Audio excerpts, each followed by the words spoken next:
I'm sorry.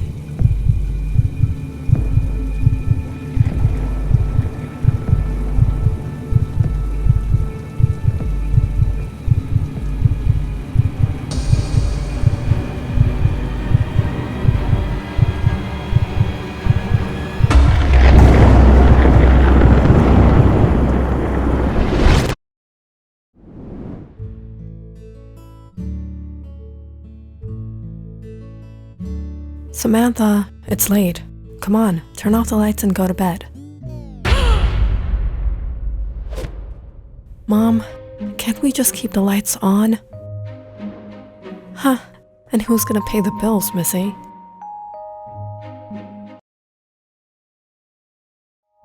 Then you guys turn off the lights.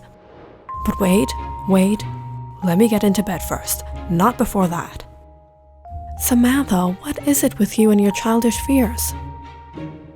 Believe me, Mom, whenever the lights are off and I go upstairs, I feel like someone is following me. Samantha, you're not a kid anymore. I can hear footsteps. Really? No, Mom. No!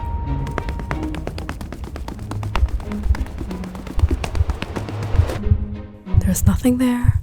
There's nothing there. This is Samantha Mitchell, the only extremely pampered and loved child of Wilma and John Mitchell. Samantha is 16 years old, a junior in high school, an ordinary teenage girl. Except she has a special phobia. A phobia of practically every shadow in the darkness and every pin drop in silence. She basically lived her life in paranoia. Samantha, can you bring in the mail? But Mom, it's already dark out. The mailbox is right outside the door, Samantha.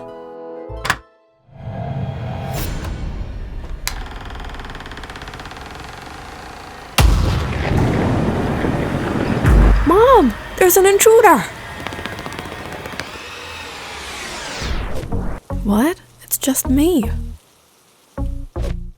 Samantha always had an irrational explanation to everything. What happened? The power went out. Let me go check the panel. Wait, no, Dad. What if there's... Samantha, at best there's an apparition? Here, I got a candle. I told you, Dad! Samantha, it's me! An animal, Samantha. And even the simplest of tasks turned out to be dauntingly horrifying for her. Why did I have to drink that extra glass of juice? How am I going to go to the bathroom?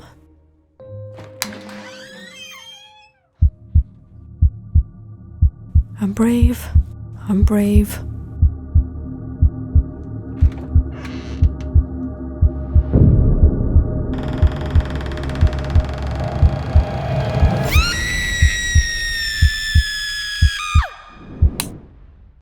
What happened? Mom, I heard something. There's someone here. Oh, Samantha. No more watching those BI horror movies for you. Always making plot twists.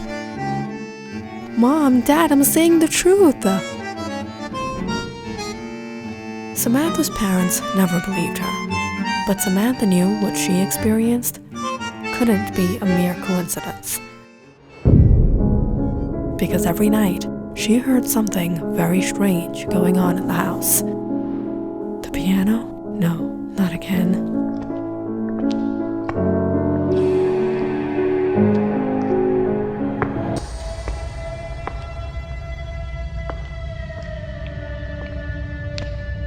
Samantha got out of the bed and slowly opened her door, peering out into the dark hallway. Mom, is that you? Dad? But there was no one. Not a stir, not a sound.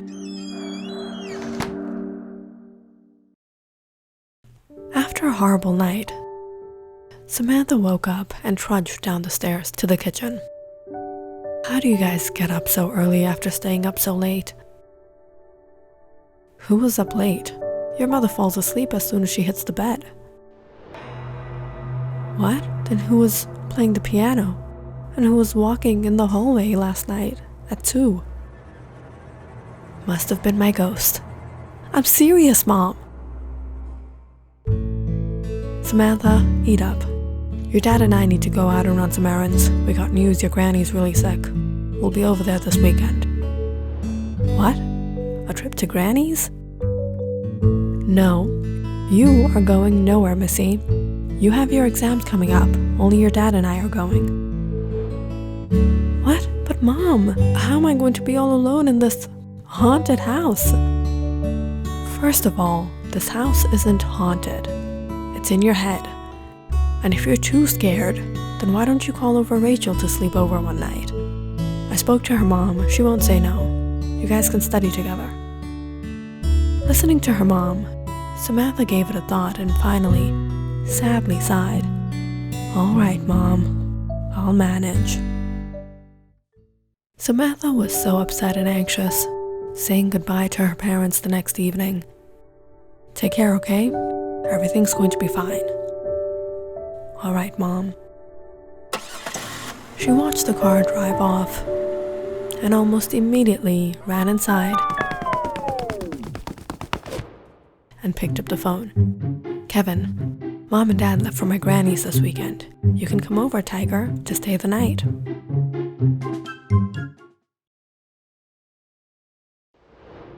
To stay the night? Be honest, Sam. Why are you really calling me? Is it because you want to be with me, or so you don't have to be alone? Whatever, just get over here. And don't have any expectations. We're not going to do anything. I have an exam.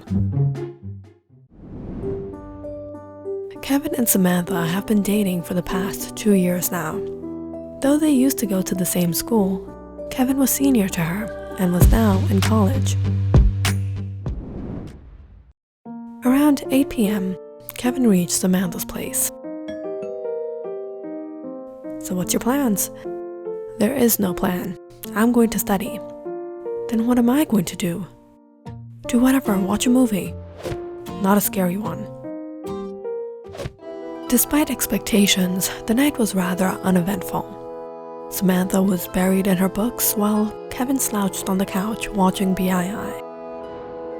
Hey, I'm ordering pizza. What toppings you want? Pepperoni. And don't open the door. Tell the guy to leave the box on the porch. Why? Every year, 3 out of 10 pizza delivery guys turn out to be serial killers. So do boyfriends. What? After dinner, Samantha went around the entire house, locking every window and every door. So, where am I going to sleep? Here, on the couch, and I'll be upstairs in my room. What? That's so disappointing. I deserve something for coming all the way here.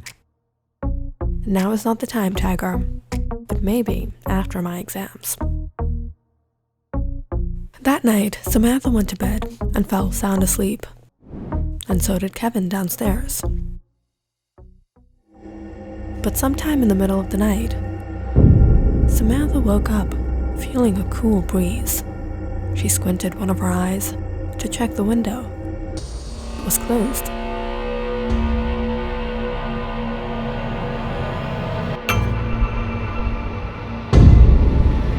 Kevin, is that you?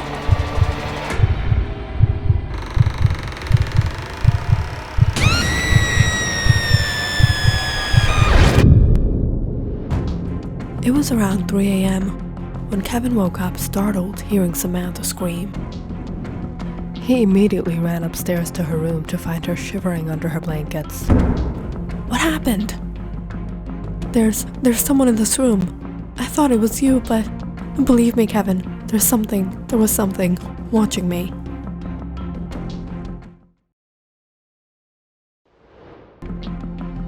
Kevin turned to the dark corner of the room and sighed as he pulled down Samantha's jacket from the stand.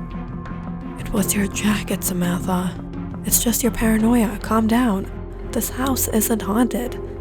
I was sleeping fine downstairs." No, then you stay here in my room." "In that case, yeah, you're right. I think there are lots of ghosts in this house." No. You are sleeping there."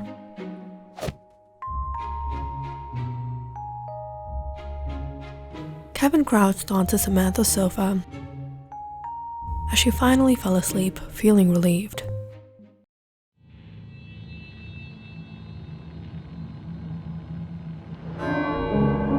But a while later, this time, Kevin woke up hearing a strange tune. It was nearly 3 a.m. Who's playing the piano at this time? You hear it too? I hear it every night. Mom and Dad don't want to believe me. Is there a cat in the house? No, the piano is in the basement, and we locked the basement.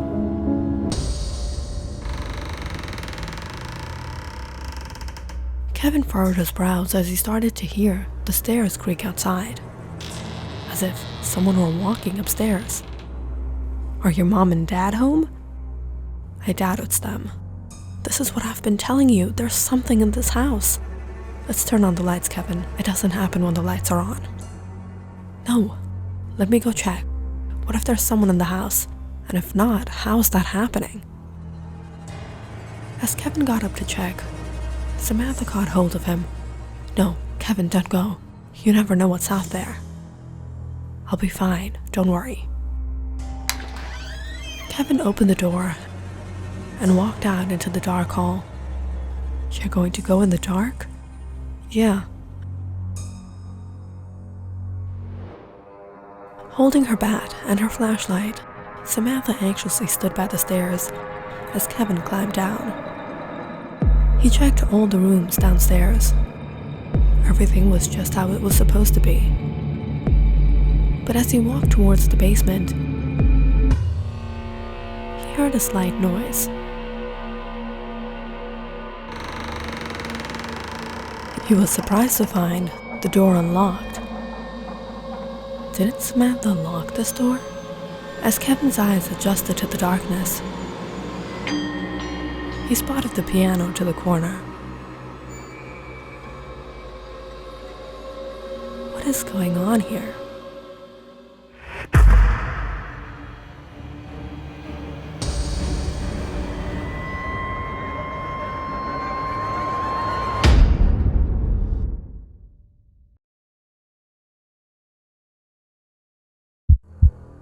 When a while had gone by and Kevin hadn't returned, Samantha started to get anxious. Kevin, are you okay? There was no reply. Gathering her courage, Samantha gripped her bat and slowly went downstairs. Kevin, where are you?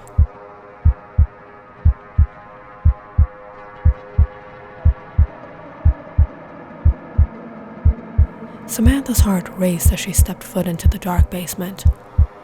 Kevin! As she shone her flashlight around.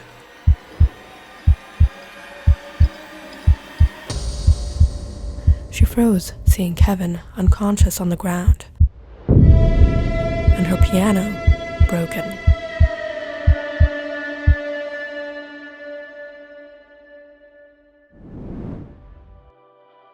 It was once owned by a man named Carter Wilson. Carter was in his late 30s, in a relationship with a woman he dearly loved, Lydia, and though they weren't married, they had a child together. Where's my Simba? Dada! But despite how picture-perfect Carter saw their relationship, he didn't know. Lydia was unfaithful to him. But it was one day, when Carter arrived home unexpectedly, Lydia's secret was exposed. So this is what you've been doing while I'm away?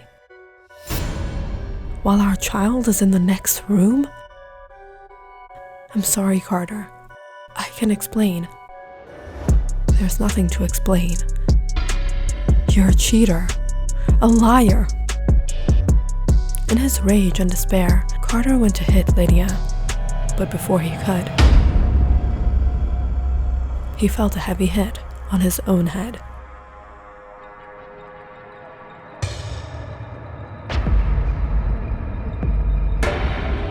The hit turned out to be fatal, and that night, Lydia and Nathan set up the situation as if it were an accidental death. How did this happen? He fell and hit his head on our piano. Lydia and Nathan successfully pulled off the ruse and got away with it. We're off the hook. Good. He was an obstacle. Now we can finally be together without fearing anyone. Lydia and Nathan moved in together and continued life as if nothing had happened.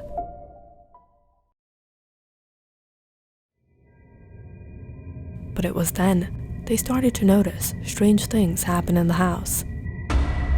Oftentimes, they woke up in the middle of the night, hearing the piano play on its own. We have to get this piano out of here.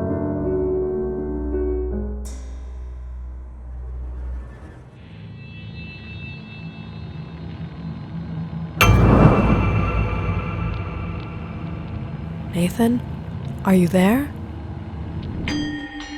What happened?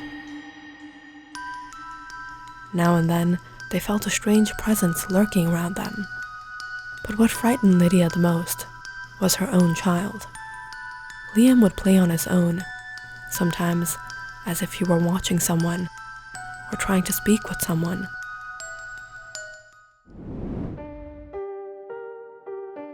We shouldn't have taken his life. Why? Why did you have to hit him? What? You're blaming me? I did it for you. When he saw us, at best he would have hit me and we would have parted ways. But now, because of you, we have to suffer all this. He's haunting us. No, you can't put this on me. I have nothing to do with this. Lydia and Nathan started to have fights and argue. And at the same time, they were frightened to their core. In all this, one night, Nathan felt enraged and decided to leave.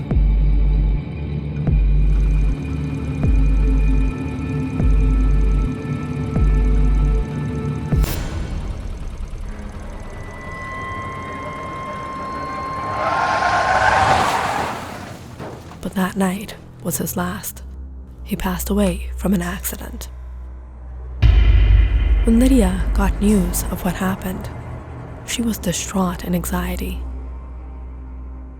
I know you can never forgive me. You will take revenge. Lydia couldn't take living in fear any longer.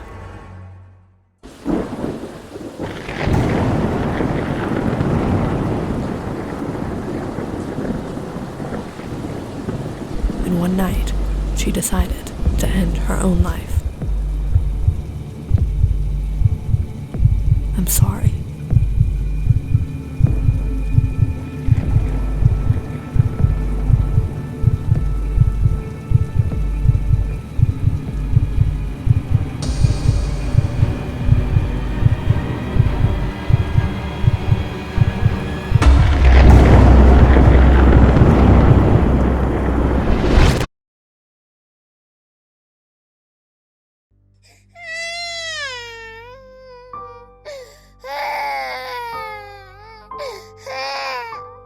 When neighbors heard the cries of her child, they called the police the following day.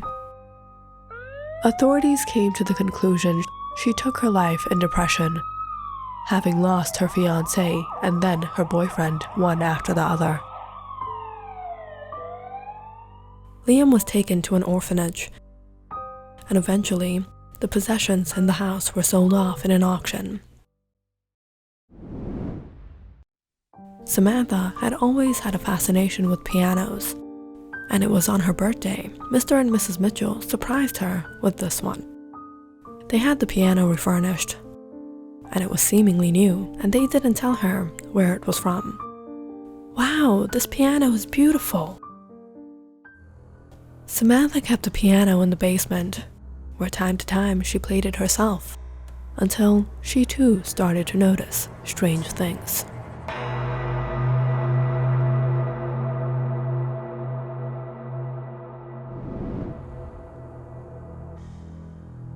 Kevin, wake up! Kevin!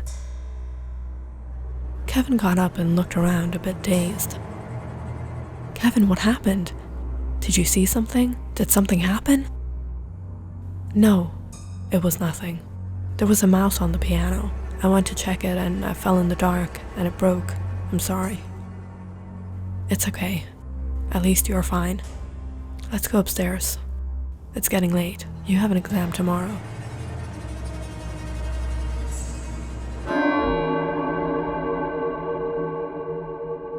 That night, Samantha and Kevin went back to bed, safe and sound. But it was ever since that night, Samantha started to notice Kevin was behaving unusually strange around her, almost avoiding her.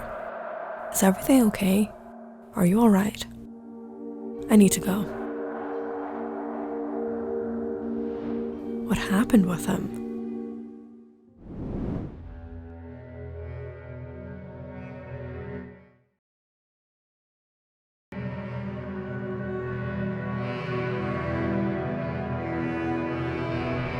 My Simba. Dada. Do you guys know each other? We've known each other our whole life. Click on the subscribe button and check out more awesome videos on our channel. And don't forget to press the bell icon because you know it's interesting.